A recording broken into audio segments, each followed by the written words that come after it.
When I was studying philosophy of religion at Trinity Evangelical Divinity School, doing my master's degree there, one of my classmates told me a story about how he stopped by a gas station in Highland Park near the seminary to fill up his car, and he got to talking with the gasoline station attendant. And the gas station attendant asked my classmate what he does. And my friend said, well, I study philosophy. And the gas station attendant said, oh, so you're going to be a shrink, huh? And my friend said, no, that's psychology. I study philosophy, like Plato and Aristotle. And the gas station attendant said, oh, yeah, they were shrinks too.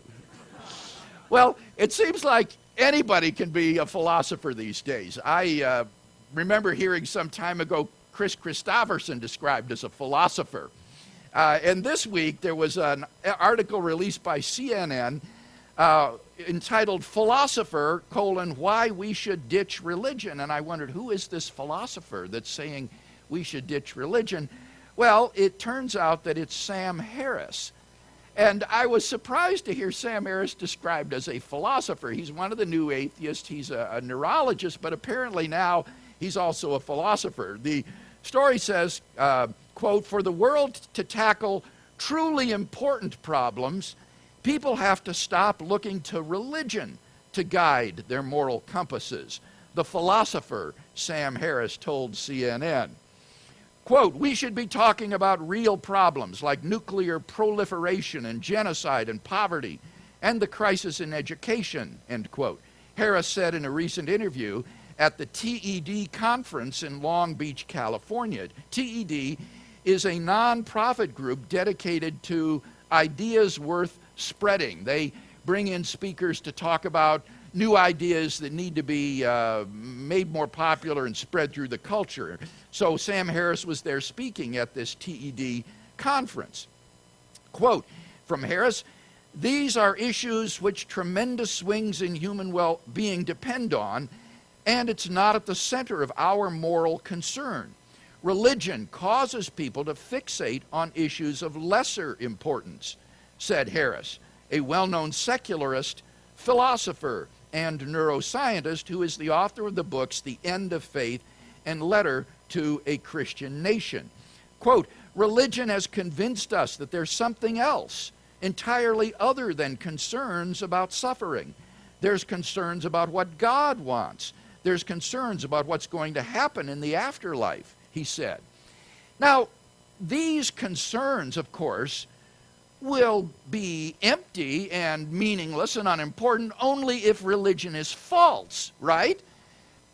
After all, if religion is true, if Christianity is true, then it would seem to me to be of paramount importance to ask whether or not God exists and where you're going to spend eternity. You're going to be dead a lot longer than you're going to be alive on this planet. And therefore, these would seem to me to be issues of paramount importance. Concerns about what God wants and what the afterlife is like and what will happen there. So really, the whole program that he's announcing just presupposes the truth of atheism. So he's saying, given that atheism is true, there are more important concerns than religious concerns. Well, of course, but the question is, well, I think that atheism is true. He's begging the question in favor of his worldview and then declaring that whatever conflicts with his worldview is unimportant. Moreover, I'm a little surprised that he says that religion has led us to be concerned about things other than suffering. Anybody who knows anything about Western history and contemporary demographics know that Christianity has been the most powerful force in the history of mankind for the alleviation of human suffering. The modern education and founding of the universities, hospitals, the nursing profession, medical care, all of these have sprung out of a Christian concern to alleviate the suffering of the world. One of my professors once put it this way, he said, there aren't very many humanistic leper colonies. And I thought that really captured it nicely. Who founds leper colonies? It's the church who cares about those who suffer. In fact, there was some time ago a book recently appeared called Who Really Cares? And in this book, the author demonstrated through surveys that have been conducted in the United States that the people who volunteer their time the most, who give the largest percentage of their incomes, who donate blood most often, are religious people. It's not the secularists who do those things. It's overwhelmingly religious people. So religion, far from diverting attention to the needs of the suffering, has been a tremendous motivating force for the alleviation of suffering. Well, Harris goes on to say, therefore, we talk about things like gay marriage as if it's the greatest problem of the 21st century. We even have a liberal president who ostensibly is against gay marriage because his faith tells him it's an abomination. It's completely insane. Well, now, I don't know of anybody who thinks that gay marriage is the most important moral issue facing mankind today. Certainly, for example, the genocide going on against the unborn, I think, is more important than the issue of gay marriage. But even given that, the preservation of the family as a fundamental unit of society, I think, is a vitally important issue, because if the family goes, the whole structure of society will unravel. So if it's true that gay marriage would be something that would undermine traditional marriage, as many gay activists themselves admit and say, then that certainly is, I think, a legitimate moral concern along with all the others. Harris also said, people should not be afraid to declare that certain acts are right and others are wrong. A person who would spill battery acid on a girl for trying to learn to read, for instance, he said, is objectively wrong by scientific standards. Very interesting. He's talking there about the Taliban abuse of women for example, trying to become literate and throwing acid on them. If you've ever seen these pictures on the internet, they are absolutely horrific. And we can applaud Harris for saying that these acts are objectively wrong. They certainly are. But, of course, the issue is, how can you say that on an atheistic, naturalistic worldview, where moral values are just the spin-offs of the socio-biological evolutionary process? On what basis does he say that one culture's values are inferior to another culture's values?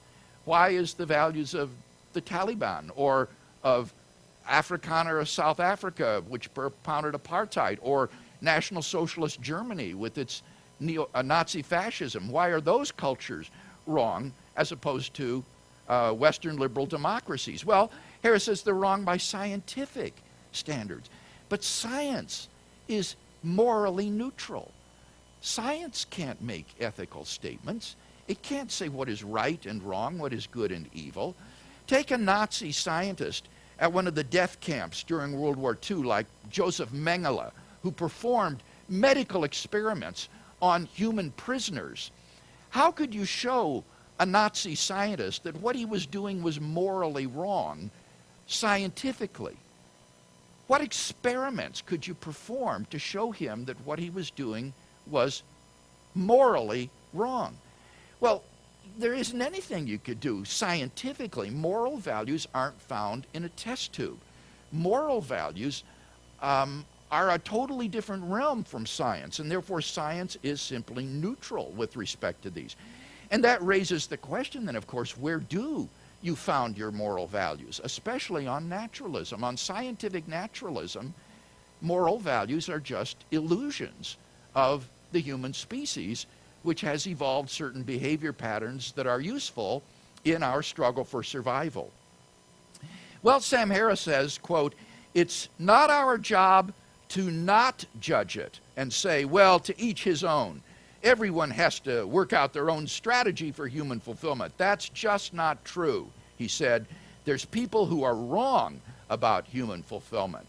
And I think we couldn't agree more that that certainly is the case. The question is, on what basis do you judge that another person is wrong about his vision of human fulfillment and you are right? Without God, it's hard to see that there's any objective basis for those kind of moral judgments.